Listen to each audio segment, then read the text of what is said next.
Good morning sir. Good morning. So stock market ద్వారా మనం నిజంగానే డబ్బులు సంపాదించగలమా? సో ఇప్పుడు మీరు అడిగిన ప్రశ్న ఎలా ఉంది అంటే కనుక, ఒక రీసెర్చ్ అనలిస్ట్గా ఉంటూ సంపాదించలేము అనేది ఆడియన్స్ ఒకలా ఫీల్ అవుతారు, సంపాదించగలము అంటే కనుక ఆడియన్స్ ఇంకోలా ఫీల్ అవుతారు. అలా కాకుండా ఉన్నది ఉన్నట్టుగా వాస్తవాల కింద మనం మాట్లాడుకోవాల్సి వచ్చినప్పుడు ఏంటి అంటే, స్టాక్ మార్కెట్లో నిజంగా డబ్బులు సంపాదించాల్సి వచ్చినప్పుడు రెండు మేజర్ ఫ్యాక్టర్స్ అనేవి కీలకంగా పోషిస్తాయి. ఒకటి వచ్చేటప్పటికి హెడ్జ్, రెండోది ఎడ్జ్. ఈ రెండిటి గురించి మనం మాట్లాడుకోవడం కన్నా ముందు, నిజంగా స్టాక్ మార్కెట్లో నష్టాలు ఎందుకు వస్తాయి, ఇందాక మీరు చెప్పినటువంటి డేటా పాయింట్ ప్రకారం 90% మంది నష్టపోతున్నారని చెప్పేసి అన్నారు.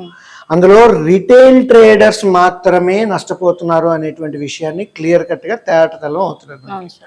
రెండో పాయింట్ వచ్చేటప్పటికి ఏంటంటే, ఇన్స్టిట్యూషనల్ ఇన్వెస్టర్స్ కావచ్చు, ఇన్స్టిట్యూషనల్ ట్రేడర్స్ కావచ్చు, వాళ్ళకు ఉన్నటువంటి ఇన్ఫ్రాస్ట్రక్చర్ కావచ్చు, థాట్ ప్రాసెస్ కావచ్చు, నాలెడ్జ్ కావచ్చు, రిస్క్ ఎండ్ కావచ్చు, బ్యాక్ ఎండ్ కావచ్చు, ఇవన్నీ ఉండడం వల్ల వాళ్ళు డబ్బులు సంపాదించగలుగుతున్నారు.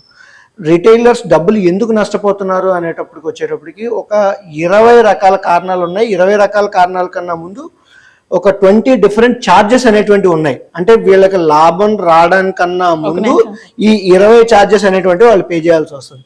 కొన్ని ఎగ్జాంపుల్ చెప్పుకోవాల్సి వచ్చినప్పుడు ఏంటి అంటే, బ్రోకరేజ్ కావచ్చు, ఎక్స్చేంజ్ ఛార్జెస్ కావచ్చు, సెబీ ఛార్జెస్ కావచ్చు, ఇన్వెస్టర్ ప్రొటెక్షన్ ఫండ్ తాలూకా ఛార్జెస్ కావచ్చు, స్టాంప్ డ్యూటీ కావచ్చు, జిఎస్టీ కావచ్చు, ఎస్టీటీ కావచ్చు, తర్వాత క్యాపిటల్ గెయిన్స్ కావచ్చు.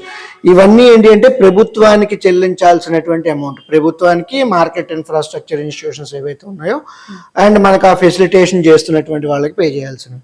ఇది మాత్రమే కాకుండా డిపాజిటరీ పార్టిసిపెంట్ ఛార్జెస్ అని, డిపాజిటరీ ఛార్జెస్ అని, ఆఫ్ మార్కెట్ ట్రాన్సాక్షన్ ఛార్జెస్ అని, ప్లెడ్జ్ ఛార్జెస్ అని, ఇలాగ మొత్తం ఒక 20 రకాల ఛార్జెస్ అనేటువంటివి మనకు కనబడుతున్నాయి.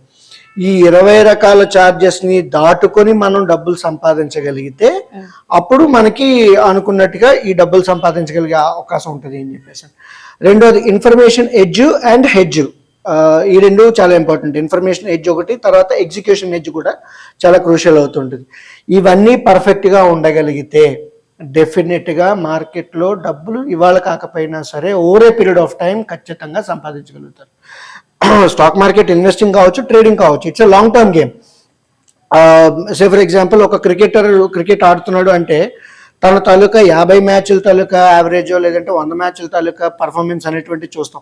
ప్రతి మ్యాచ్కి పర్ఫార్మెన్స్ అనేటువంటిది ఇవాల్యుయేట్ చేసుకుంటాను తప్పించి, ఒక మ్యాచ్లో డక్అవుట్ అయిపోయారని చెప్పేసి, ఇంకో మ్యాచ్లో 100 కొట్టారు అని చెప్పేసి, వీళ్ళు మంచి వాళ్ళు కాదు అని చెప్పేసి డిక్లేర్ చేయవు.